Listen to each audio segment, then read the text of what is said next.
Hello my all dear friends, मैं प्रयाग एक बार फिर से स्वागत है आप सभी का अपने चैनल टारगेट सेमेस्टर पर। आज राजनीति विज्ञान की 7वीं क्लास है, जिसमें आज हम लोग बात करने वाले हैं राज्य और उसके तत्व। यहाँ से हमारी तीसरी यूनिट शुरू हो रही है और ये यूनिट हमारी बहुत ही महत्वपूर्ण है, क्योंकि अभी तक राजनीति विज्ञान का जो हमने अध्ययन किया है उसमें हमने एक चीज़ को आधार मान के पूरा अध्ययन किया है, वो है राज्य। और अब हम उसी राज्य को बहुत ही डिटेल से समझने वाले हैं कि आखिर ये राज्य क्या है, राज्य के तत्व क्या हैं, आखिर हम पढ़ेंगे कि राज्य के सिद्धांत क्या होते हैं। तो जो पूरा राजनीति विज्ञान है वो राज्य के अंतर्गत ही हमने अध्ययन किया है अभी तक, और वही एक मेन आधार था। तो अब हम उसका डिटेल से अध्ययन करने वाले यहाँ पर हैं, ठीक है। लेकिन उससे पहले हम आपको बता दें कि ये जो आपकी सीरीज़ चल रही है पॉलिटिकल साइंस की, इसकी जो प्रीवियस क्लासेस हैं, अगर आपने उसको नहीं देखी हैं तो उसको ज़रूर देख लीजिए, ताकि एक राजनीति विज्ञान का जो मैप है आपके माइंड में तैयार हो जाए कि हमें कैसे क्या करना है, राजनीति विज्ञान क्या है, उसके बारे में आपको जानकारी मिल जाएगी, ठीक है। तो वो जो पीछे की क्लासेस हैं आप उनको देखिएगा, तभी आपको यहाँ पर चीज़ें अच्छे से समझ में आने वाली हैं, क्योंकि जिस विषय का आप अध्ययन कर रहे हैं उसके विषय में जानना आपको बहुत ज़रूरी होता है पहले, ठीक है। तो विषय है हमारा आज का राज्य और उसके तत्व। जैसा कि यहाँ पर लिखा हुआ है कि स्टेट एंड इट्स एलिमेंट्स। तो पहले हम अध्ययन करते हैं कि मैकाइवर ने कहा था कि राज्य, तो अगर इसकी परिभाषा के बारे में देखा जाए तो कई लोगों ने अपने अपने विचारों से, अपने अपने दृष्टिकोण से अपने अपने दृष्टिकोणों से यहाँ पर इसकी परिभाषाएं दी हैं। तो मैकाइवर ने कहा कि ये इससे हमें बहुत आश्चर्य होता है देख करके कि सबने राज्य जैसे एक ऐसे सामान्य संगठन को इतनी परिभाषाएं दे दी हैं। तो उसको बड़ा आश्चर्य हुआ इस चीज़ को लेकर के। लेकिन राज्य को जो परिभाषित किया गया है वो दो विचारकों के माध्यम से किया गया है। दो काल के ऐसे विचारक हुए हैं, यहाँ पर हम अध्ययन करेंगे। जो राज्य है इसको आप देखेंगे दो काल के विचारकों के माध्यम से। एक है आपका कुछ प्राचीन विचारक हैं और दूसरे हैं आपके आधुनिक विचारक।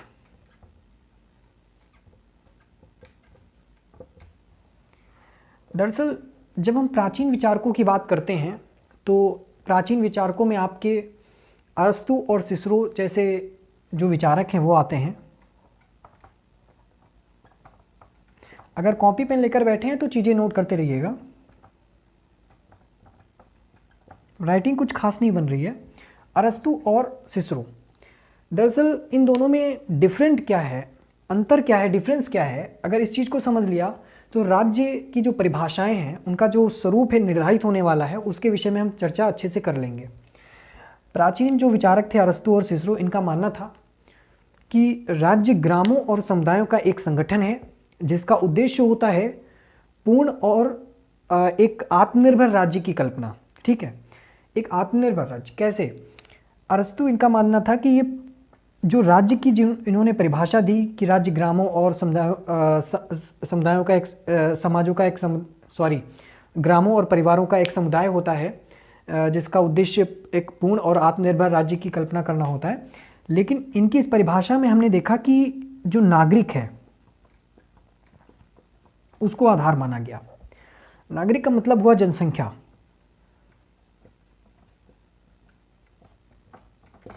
यानी कि इन्होंने केवल पॉपुलेशन के आधार पे इस चीज़ को निर्धारित कर दिया कि राज्य जो होता है वो परिवार का और ग्रामों का संगठन होता है, ठीक है। तो इन्होंने जो परिभाषा दी है वो सिर्फ परिवार, एक प्रकार से पॉपुलेशन के अकॉर्डिंग दी है।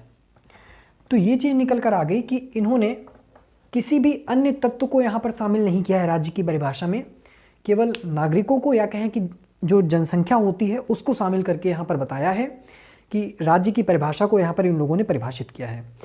एक कदम आगे बढ़े, उसके बाद हम देखते हैं आधुनिक विचारकों के विषय में। आधुनिक विचारकों में आपको ब्लेंड्सली यहाँ पर है, ब्लेंड्सली, वुडरो विल्सन जैसे विचारक आपको मिलेंगे।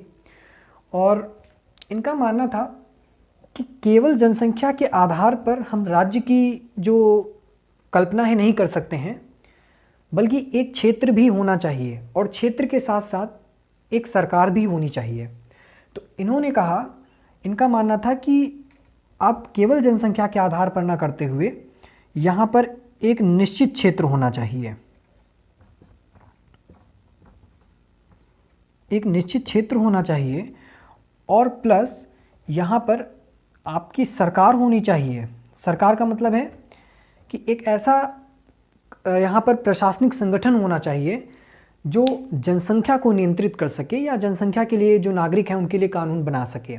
ठीक है, तो अभी आपने देखा कि जो प्राचीन विचारक थे उनका मानना जनसंख्या के आधार पर राज्य को था। ठीक है, लेकिन जो आधुनिक विचारक थे उन्होंने कहा केवल जनसंख्या के आधार पर हम राज्य की परिभाषा नहीं परिभाषित कर सकते हैं, हमें वहाँ पर एक निश्चित क्षेत्र की ज़रूरत होती है, एक भौगोलिक क्षेत्र की ज़रूरत होती है, और साथ ही साथ भौगोलिक क्षेत्र के साथ और उसी भौगोलिक क्षेत्र में जनसंख्या निवास करती है, और उसी जनसंख्या को नियंत्रित करने के लिए एक सरकार का होना बहुत ज़रूरी है। एक गवर्नमेंट होनी चाहिए जो कानून बना सके, जो नियमों को लागू करा सके, जो जनसंख्या को नियंत्रित कर सके। ठीक है, तो ये कॉन्सेप्ट आपको समझ में आया। लेकिन जब आप आगे बढ़ेंगे तो एक और विचारक आते हैं जिनका नाम है लॉस्की। लिखते हैं तो ये भी आधुनिक विचारकों में आते थे, लॉस्की। अब लॉस्की कहते हैं कि केवल जनसंख्या के आधार पर तो मानेंगे नहीं। उन्होंने कहा कि अगर इन दोनों की विचारधाराओं को हम मिला दें या इन दोनों के दृष्टिकोणों को हम आपस में मिला दें और इनको मिला करके जो परिभाषा हुई है कि जिसमें जनसंख्या भी आती है, निश्चित क्षेत्र भी आता है, सरकार भी आती है, ये भी इस पूरी परिभाषा से सहमत नहीं थे। इसमें से इन्होंने कहा कि राज्य का एक तत्व और होता है और वो तत्व है संप्रभुता। इन्होंने समर्थन दिया संप्रभुता को, सॉवरेनिटी जिसको कि आप लोग बोलते हैं। तो राज्य के कितने तत्व निकले? पहले प्राचीन विचारकों के माध्यम से केवल जनसंख्या के आधार पर राज्य की परिभाषा दी गई। आगे बढ़े तो आधुनिक विचारकों में ब्लेंडसली और वुडरो विल्सन जैसे विचारकों ने एक भौगोलिक क्षेत्र की बात कही। फिर थोड़ा हम आगे बढ़े और प्लस इन्होंने सरकार की बात कही। थोड़ा और आगे बढ़े तो लॉस्की जैसे विचारक हुए, उन्होंने कहा कि केवल जनसंख्या, निश्चित क्षेत्र और सरकार के आधार पर आप राज्य की कल्पना नहीं कर सकते हो, इसमें जब तक कि संप्रभुता का तत्व ना विद्यमान हो। तो संप्रभुता को भी यहाँ पर जोड़ लिया गया। तो हमने 4 तत्व देखे, जनसंख्या, एक निश्चित क्षेत्र, एक निश्चित भूक्षेत्र, एक प्रशासनिक संगठन कह लें या फिर सरकार कह लें, और प्लस यहाँ पे संप्रभुता भी आ गया। तो ये 4 तत्व मिलकर के राज्य का निर्माण करते हैं। लेकिन फिर एक बात आई कि अभी भी ये राज्य की परिभाषा के संदर्भ में ये 4 तत्व मिलकर के राज्य की परिभाषा को सही तरीके से, परिपूर्ण तरीके से परिभाषित नहीं कर रहे हैं। आखिर इसमें कहाँ पर कमी है और क्या कमी है? जनसंख्या भी आ गई, निश्चित क्षेत्र भी आ गया, गवर्नमेंट भी आ गई जो जनसंख्या को नियंत्रित करेगी या उसके लिए नियम बनाएगी, यानी स्थायी यहाँ पे प्रशासनिक संगठन हो गया, और संप्रभुता भी आ गई। संप्रभुता में भी एक चीज़ यहाँ पर कमी आई, और वो एक चीज़ निकल कर आई कि जो संप्रभुता है, जो लॉस्की ने संप्रभुता की बात कही थी, वो आंतरिक संप्रभुता थी। वो आंतरिक संप्रभुता थी, लेकिन यहाँ पर बाहरी संप्रभुता का भी तत्व विद्यमान रहता है। जरूरी नहीं है कि हम आंतरिक रूप से ही सिर्फ संप्रभु हों, सॉवरन हों, बल्कि हमें बाहरी तत्वों से भी पूरी तरीके से संप्रभुता चाहिए। वरना 1947 में जब हम 1947 के पहले का जब हम भारत के संदर्भ में सोचते हैं तो वहाँ पर हमारे संप्रभुता कहीं थी ही नहीं, विदेशों का राज चल रहा था भारत पर। तो यहाँ पर बाहरी जो संप्रभुता है उसकी भी आवश्यकता होती है, क्योंकि कई देश ऐसे होते हैं जो उपनिवेश बने होते हैं, उपनिवेश बनाए जाते हैं, कई देश होते हैं जो गुलाम होते हैं पूरी तरीके से। तो वहाँ पर कैसे राज्य की स्थापना हो सकती है? वहाँ पर भी संप्रभुता की ज़रूरत है, यानी कि सिर्फ आंतरिक स्तर पर नहीं, बाह्य स्तर पर भी स्वतंत्र यहाँ पर संप्रभुता होनी आवश्यक है। ठीक है, तो कुल मिलाकर हम अगर एक राज्य की सुव्यवस्थित परिभाषा कहें तो यहाँ पर दी गई है इन 5 तत्वों को मिला करके, तत्व तो 4 ही हैं, लेकिन उनमें से आंतरिक और बाह्य तत्वों को मिलाकर के ये जो आपके उपतत्व हैं, इनके आधार पर अगर परिभाषा कही जाए तो कहा गया है कि राजनीति विज्ञान, बुक में दिया हुआ है कि राजनीति विज्ञान राजनीति विज्ञान और सार्वजनिक कानून की धारणा के रूप में राज्य जनसंख्या में कम या अधिक व्यक्तियों का एक ऐसा संगठन है जो किसी प्रदेश के निश्चित भूभाग में स्थायी रूप से रहता हो, जो बाहरी नियंत्रण से पूर्ण स्वतंत्र हो, लगभग स्वतंत्र हो और जिसका एक ऐसा संगठित हो जिसके आदेशों का पालन नागरिकों को विशाल समुदाय में स्वभावगत करता हो। इसमें सारे तत्वों का यहाँ पर जो विद्यमता है वो हो गई है, यानी सारे तत्व यहाँ पर विद्यमान हैं। जिस बाहरी तत्व की पहले यहाँ पर आपको देखा गया कि जिसका अभाव था उसको भी यहाँ पर शामिल किया गया है और बताया गया है कि केवल आंतरिक रूप से संप्रभु नहीं होना चाहिए, राज्य को बाहरी रूप से भी यहाँ पर संप्रभु होना आवश्यक है। ठीक है, तो ये आपकी हो गई है। इसके बाद आपके राज्य के तत्व, राज्य का जो तत्व है, एक सेकेंड,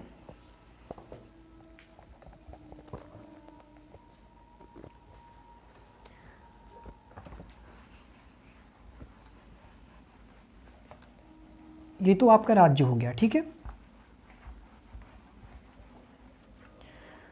पीडीएफ आपको मिल जाएंगे, तो नोट्स और कैसे परिभाषाएं देनी है, किसने क्या परिभाषा दी है, इसके संदर्भ में आप लोग देख सकते हैं। राज्य के तत्वों में अगर हम बात करें तो हम सिर्फ इन विचारकों के माध्यम से राज्य के तत्वों को समझने का प्रयास नहीं करते हैं। इसके पहले भी हमने मनु और शुक्र, कौटिल्य के अर्थशास्त्र के विषय में भी जब अध्ययन किया था तो वहाँ पर भी, या फिर अध्ययन करेंगे तो आपको पता चले, वहाँ पर भी 7 प्रकार के अंगों को बताया गया था राज्य के। ठीक है, यानी कि राज्य के वहाँ पर 7 प्रकार के अंग बताए गए थे। और वो 7 अंग कौन से हैं, ध्यान दीजिएगा।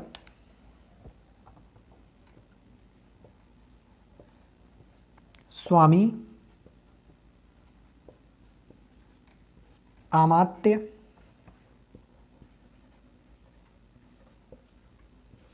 जनपद, दुर्ग,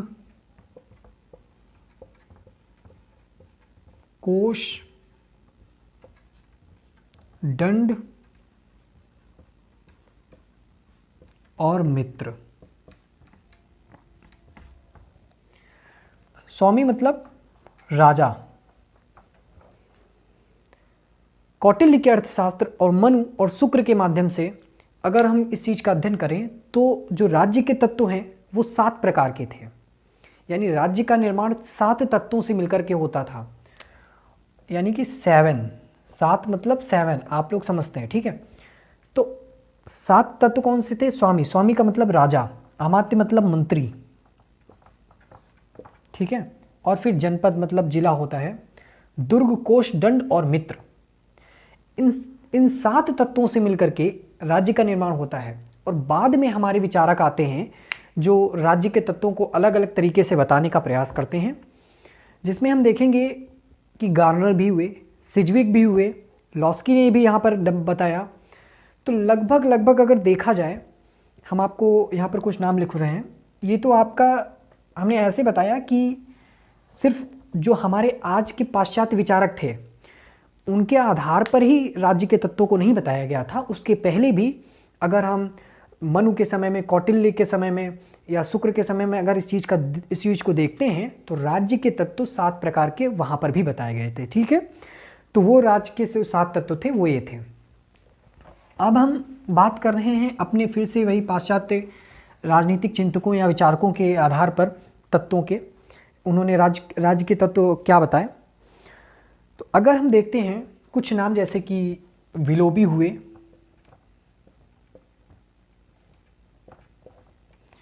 सिजविक हुए,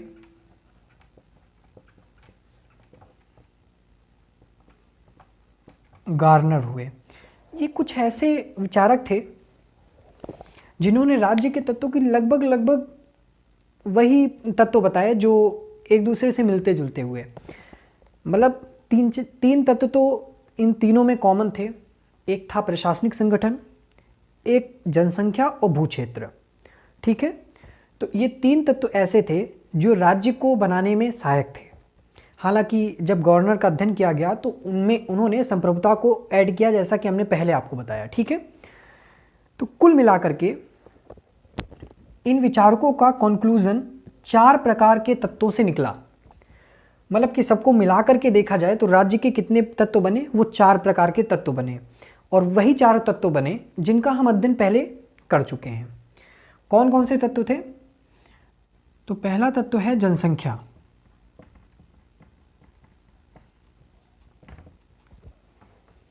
आखिर जनसंख्या क्या है, इस पर हम चर्चा तो कर ही चुके हैं कि जनसंख्या क्या होती है। एक राज्य में जनसंख्या का बहुत महत्वपूर्ण तत्व माना जाता है। लेकिन अब मुद्दा यहाँ पर आकर फंस गया कि एक राज्य में कितनी जनसंख्या होनी चाहिए, एक आदर्श जनसंख्या एक राज्य में कितनी होनी चाहिए, विवाद इस पर छिड़ गया। ये विवाद नहीं कह सकते, मतभेद हो सकता है, क्योंकि सबकी अपनी अपनी यहाँ पर दृष्टिकोण थे कि सबका एक अपना आदर्श था कि इतनी जनसंख्या होनी चाहिए, एक राज्य के लिए आदर्श जनसंख्या इतनी होनी चाहिए। प्लेटो कहते हैं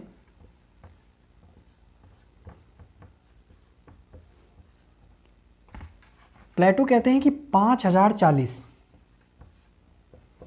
एक आदर्श जो जनसंख्या होनी चाहिए एक राज्य में वो 5040 होनी चाहिए।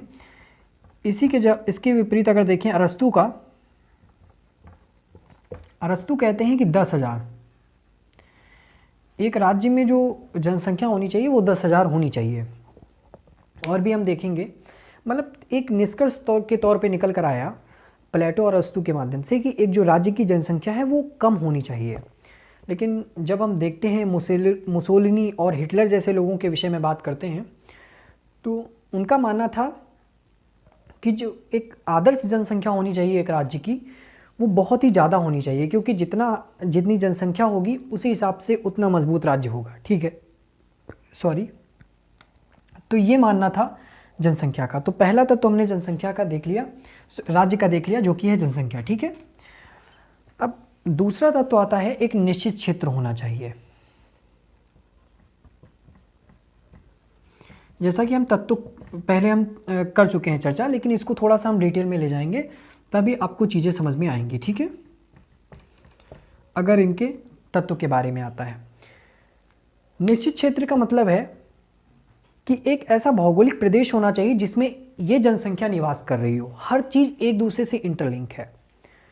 और अगर वो चीज़ इंटरलिंक नहीं है तो उसका निष्कर्ष आप निकाल नहीं सकते हो किसी भी हाल में। हमने क्या कहा कि निश्चित क्षेत्र होना चाहिए, मतलब एक भौगोलिक क्षेत्र होना चाहिए, क्योंकि जो जनसंख्या है जिसको आप आधार मान रहे हो उस जनसंख्या को निवास करने के लिए एक क्षेत्र भी तो होना चाहिए। वो हवा में थोड़ी तैरेगी, उसके लिए एक भौगोलिक क्षेत्र होना चाहिए जहाँ पे निवास करेगा। अब भौगोलिक क्षेत्र का मतलब क्या है, एक निश्चित क्षेत्र ही मान लो, भौगोलिक आप ना मानो, क्षेत्र, वहाँ पर वो चाहे आपका जल हो या फिर स्थल हो, जल हो, थल हो या फिर आपका वो नभ हो। ठीक है, एक क्षेत्र होना चाहिए, एक निश्चित क्षेत्र होना चाहिए, एक उसकी सीमा तय होनी चाहिए। ठीक है, मतलब नहीं है कि वहाँ पे जल है कि हवा है या फिर ज़मीन है, इससे मतलब नहीं है, उनमें सारी चीज़ें आ जाती हैं, एक सीमा तय होनी चाहिए। ठीक है, तो क्षेत्र में जल भी आता है, नभ भी आता है और थल भी आता है। फिर हम आगे बात करते हैं, जो तीसरा इसका तत्व है राज्य का, वो आता है आपका सरकार,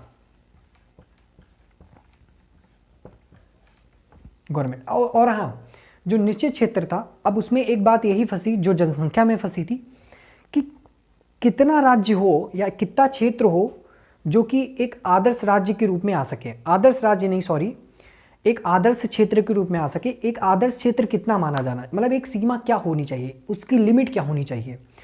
तो कुछ लोगों ने कहा, जैसे हमने बोला हिटलर और मुसोलिनी, इनका तो मानना ही था कि एक जितना बड़ा क्षेत्र होगा और जितनी बड़ी जनसंख्या होगी उतना ही सुदृढ़ राज्य होगा। लेकिन यहाँ पर गवर्नर ने एक बहुत ही अच्छा तर्क दिया। उन्होंने कहा कि ना क्षेत्र ज़्यादा होना चाहिए ना क्षेत्र कम होना चाहिए, जितनी आवश्यकता हो, जितने साधन उस क्षेत्र में जितने साधन हो उस क्षेत्र के हिसाब से यहाँ पर साधन क्षेत्र होना चाहिए और उस हिसाब से जनसंख्या भी होनी चाहिए। इनका ये जो तर्क था ये बहुत अच्छा रहा, क्योंकि उनका मानना था कि अगर आपके पास साधन है, अब मान लीजिए कि आपके पास जितनी भी भौतिक वस्तुएं हैं वो सारी हैं, लेकिन आपके पास एक छोटा सा कमरा है तो वो सारी चीज़ें नहीं आ पाएंगी। फ्रिज, पंखा और यहाँ पर जो अलमारी होती है आपकी लोहे की और वॉशिंग मशीन, ये सारी चीज़ें एक कमरे में नहीं आ सकती, इसके लिए ज़्यादा जगह की ज़रूरत होती है। तो उन्होंने कहा कि साधन के अकॉर्डिंग हमें हमारा क्षेत्र होना चाहिए और उसके अनुसार हमारी जनता हो जानी चाहिए जो उसका उपभोग कर सके। तो ये जो कॉन्सेप्ट था, ये तीनों चीज़ों एक साथ इंटरलिंक है। ठीक है, वास्तव में जितनी हमें आवश्यकता है, अब मान लो एक छोटा सा कमरा है 10 बाई 10 का, आप उसमें सारा सामान तो ला नहीं सकते हो। किचन के लिए आपको एक अलग से ज़मीन लेनी पड़ेगी, ज़मीन क्या, थोड़ा सा अलग सा हिस्सा लेना पड़ेगा ठीक है, और बाकी वॉशरूम के लिए अलग होना चाहिए, और जितनी भी चीज़ें हैं एक आंगन होना चाहिए। अब एक ही कमरे में सारी चीज़ें गिच पिच कर दोगे, वहीं किचन है वहीं सब कुछ है, तो मामला गड़बड़ होगा ना। तो उनका मानना था कि जितने भी साधन हों उन साधनों के अनुसार हमारा जो क्षेत्र है वो निश्चित होना चाहिए, और जनसंख्या भी उसी के आधार पर निश्चित होनी चाहिए। चौथा जो सबसे महत्वपूर्ण है वो है संप्रभुता। महत्वपूर्ण इसको बना दिया गया है, वास्तव में महत्वपूर्ण होना भी चाहिए, वो है संप्रभुता। इस पर किसी ने चर्चा ही नहीं की थी। बाद में गार्नर आए, गार्नर ने इस पर विचार किया कि भैया होना तो चाहिए। हाँ, हालांकि वो एक कदम पीछे रह गए। पीछे इसमें रह गए कि उन्होंने केवल आंतरिक संप्रभुता की बात करी, लेकिन एक राज्य के रूप अगर आपको निर्माण करना है उसमें संप्रभुता का होना बहुत जरूरी है। संप्रभुता का मतलब होता है कि अपने में संप्रभु हो, किसी का हमारे ऊपर कोई प्रेशर ना हो, ठीक है। मतलब जो हमारा एक अपना अधिकार होता है हर चीज़ के लिए, हम अपने में स्वतंत्र हैं, हमारे ऊपर किसी का कोई यहाँ पर कोई देता नहीं है, हमारी कोई देता नहीं है किसी पर, हम पूरी तरीके से स्वतंत्र हैं और हम अपने हिसाब से जो चाहें वो कर सकते हैं, ठीक है। किसी का कोई दबाव नहीं है, हम स्वतंत्र हैं, समझ लीजिए यही संप्रभुता है, संप्रभु है। जैसे कि अगर हम बात कहें, एग्जाम्पल दें यहाँ पर भारत का, भारत 1947 के पहले एक राज्य नहीं था। क्यों नहीं था? क्योंकि भारत पर अंग्रेजों का शासन था, और अंग्रेजों का शासन था तो हम संप्रभु थे ही नहीं, हम अपनी शासन प्रणाली चला ही नहीं पा रहे थे। और जब भारत देश आज़ाद हुआ उसके बाद भारत का संविधान बना, और जब भारत का संविधान बना तो हमने एक राज्य का रूप लिया, और राज्य का रूप लेने में महत्वपूर्ण भूमिका किसकी रही? वो रही संप्रभुता की। क्योंकि अब किसी भी बाहरी शक्ति का हमारे ऊपर कोई दबाव नहीं था, हम पूरी तरीके से स्वतंत्र थे अपने नियम को चलाने के लिए, अपने कानूनों को बनाने के लिए, अपना संविधान तैयार करने के लिए, लोगों का उनसे अनुसरण कराने के लिए, कुछ संविधान में अधिकार लाने के लिए, कुछ संविधान में कर्तव्य डालने के लिए हम पूरी तरीके से स्वतंत्र थे। अब ऐसा तो नहीं कि अमेरिका ने कहा हो कि नहीं तुमको अपने संविधान में ऐसा नहीं ऐसा करना चाहिए, इंग्लैंड ने कह दिया हो भला कि नहीं तुमको अपने संविधान में ऐसा नहीं ऐसा करना चाहिए। हमारा जहाँ से मन किया हमने अपने देश के आकार को देखते हुए, देश की परिस्थितियों को देखते हुए, नागरिकों को देखते हुए संविधान का निर्माण किया। और वो संविधान का निर्माण हमने किसी के कहने पर तो किया नहीं, उनके दबाव में आकर तो किया नहीं। नहीं तुमको, मेरे बेटे ने ऐसा कहा कि नहीं तुमको मेरे देश से ये लेने की ज़रूरत नहीं है। भानुमति का जो कुनबा कहा गया है, भले ही वो एक ऐसे ही गलत विचारधारा ये है, क्योंकि देखिए कोई भी चीज़ जो अस्तित्व में है उसका उपयोग जरूर हो चुका होगा, और वो चीज़ जब कहीं नया निर्माण हो रहा होगा तो वो चीज़ उठाई ही जाएगी क्योंकि वो अस्तित्व में है, ठीक है। अब मान लो कि कहते हैं कि खाना खाने के लिए दाल चावल रोटी की आवश्यकता है, ठीक है। कई लोग कहते हैं कि चोरी की गई हैं, जितनी भी भारतीय संविधान बनाया गया है जो भी चीज़ें हैं उनमें वो चोरी की गई। ऐसा नहीं है। मान लीजिए आप दाल चावल रोटी खाना खाने के लिए होता है, अब हमने भी पहली बार रोटी बनाई तो इसका मतलब ये नहीं आप कहोगे कि मेरी देखा देखी इन्होंने रोटी बनाई। भैया रोटी तो खाने की होती ना, वो तो हम बनाएंगे ही। तो उसी प्रकार से इन्होंने संविधान में अधिकार तो अधिकार ही होगा ना, अधिकार को बदल तो सकते नहीं हो। तो अब अपने संविधान को बनाने में हम संप्रभु थे, मतलब जितना भी शासन प्रशासन था, जितना भी देख रेख थी, मतलब सब कुछ हम हर मामले में संप्रभु थे, किसी का कोई दबाव नहीं, आंतरिक मामले में भी और बाहरी मामले में भी। लेकिन गार्नर यहीं पे चूक गए थे, उन्होंने सिर्फ आंतरिक मामले का यहाँ पे व्याख्या की, उन्होंने बाहरी मामले को नहीं बताया। और जब उन्होंने बाहरी मामले का उल्लेख नहीं किया तो यही एक ड्रॉबैक निकल कर आया इस राज्य की परिभाषा को परिपूर्ण करने में। क्योंकि बिना बाहरी तत्व के, बिना बाहरी संप्रभुता के हम एक राज्य की कल्पना नहीं कर सकते हैं। क्योंकि क्या पता कोई आकर हमें अपना उपनिवेश बना ले, कोई हमें अपना गुलाम बना ले, जैसे भारत हुआ, जैसे दक्षिण अफ्रीका हुआ। और जब ऐसा होता है तो कोई भी एक, चाहे वहाँ जनसंख्या ले लो, चाहे क्षेत्र ले लो, चाहे सरकार ले लो, वो संप्रभु नहीं हो सकती। कैसे नहीं हो सकती? इसका रीज़न बताते हैं। हमने कहा कि सरकार बन गई लेकिन वो देश संप्रभु नहीं है, तो सरकार जो बनी वो सरकार अपने हिसाब से काम करेगी नहीं, वो जिसका दबाव होगा उसके अनुसार काम करेगी। और इसका प्रभाव किस पर पड़ेगा? इसका प्रभाव पड़ेगा जनसंख्या पर। जनसंख्या जैसी डिमांड कर रही होगी वो डिमांड उसकी फुलफिल नहीं हो पाएगी, क्योंकि यहाँ पर अब किसी दूसरे की मनमानी चल रही है, तो हम कैसे संप्रभु हैं किसी क्षेत्र में? तो संप्रभुता का होना जरूरी है राज्य के क्षेत्र में। तो ये जो 4 तत्व हैं ये राज्य का निर्माण करते हैं। जो संप्रभु है उसमें ध्यान रखना है कि आंतरिक संप्रभु भी है, बाहरी संप्रभु भी है। गार्डनर ने केवल आंतरिक संप्रभु की यहाँ पे व्याख्या की, बाहरी संप्रभु की नहीं की। लेकिन बाहरी संप्रभु की व्याख्या करते हुए ये बात परिपूर्ण हो गई कि राज्य के 4 तत्व होते हैं। उन तत्वों का अध्ययन हमने किया, हमने परिभाषित रूप में भी देखा, और फिर हमने राज्य के तत्वों को अलग कर करके भी देखा, और इसके अच्छे अच्छे उदाहरणों को भी यहाँ पर समझा। तो ये जो पूरा यहाँ पर आपका आज की क्लास हुई है, इसमें हमने यही समझने की कोशिश की है कि आखिर राज्य क्या है और राज्य के तत्व क्या हैं। और सिर्फ इस आधार पर नहीं कि यह एक अध्याय के रूप में हमारे सामने आया है। आप राजनीति विज्ञान का जो अध्ययन कर रहे हो वो पूरे राज्य के अंतर्गत ही है, क्योंकि अगर राज्य ना हो तो राजनीति विज्ञान की हम कल्पना नहीं कर सकते। क्यों नहीं कर सकते? क्योंकि जो कुछ भी घटनाएं होती हैं राजनीतिक, जो राजनीतिक उसको स्वरूप प्रदान करती हैं वो राज्य की ही तो होती हैं परिणाम।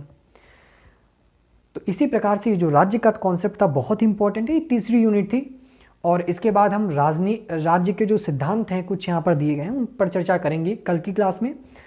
तो आज के लिए फ़िलहाल इतना ही। अगर आप लोग चैनल पे नए हैं और वीडियो अच्छी लगी है तो लाइक कर दीजिएगा, ठीक है। लखनऊ विश्वविद्यालय और BA फर्स्ट सेमेस्टर के जितने भी स्टूडेंट्स हैं उनके लिए मैं जल्द ही यहाँ पर ला रहा हूँ आपके लिए कि कुछ कैसे क्वेश्चंस पूछे जाएंगे, क्या आएगा, उस पर भी वीडियो आपकी जल्दी मिलेगी, और आपको बताया जाएगा कि कैसे आपको एग्ज़ाम में यहाँ पे अटैम्प्ट देना है, अच्छे से अटैम्प्ट करना है, ठीक है। तो सारा गाइडेंस मिलेगा।